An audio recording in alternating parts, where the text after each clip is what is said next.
presented by Mathli Express Music.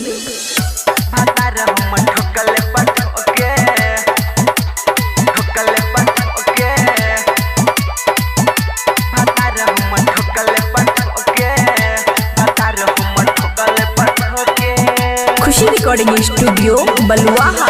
नैहर से जब ससुर गलिए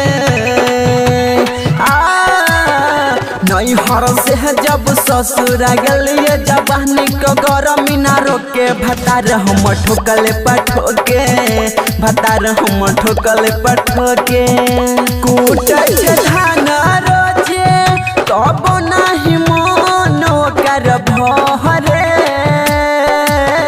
रात में 5-6 बेर पूरा हबई पावर पूरा झोंके भतार हम ठोकले पठोके भतार हम ठोकले पठोके डीजे सुमित सतीश रईमा। भतार हम ठोकले पठोके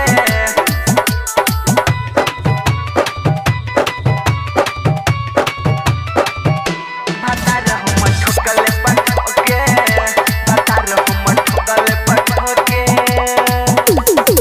रह खा खुआई लह गई पहिले नहीं कैलह के कोरा हम लह के हमारा रात भड़कू दैलह के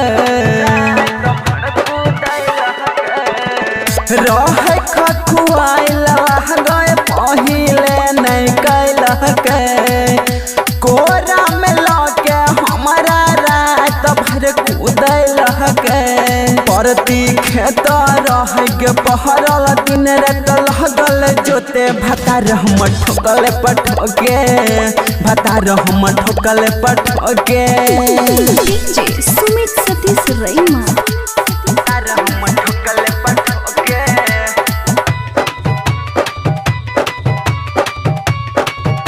भतार हम ठोकले पठोके भतार हम ठोकले पठोके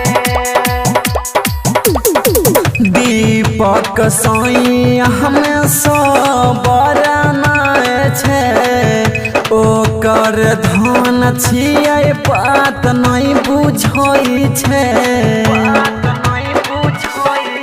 हे गई दीपक साई हमें सबर छे ओकर धन छियै बात नहीं बुझै छे देवरा सुभाष सुहाना हमर चोली के लगल नोचे भतार हम ठोकले पठोके भतार हम ठोकले पठोके।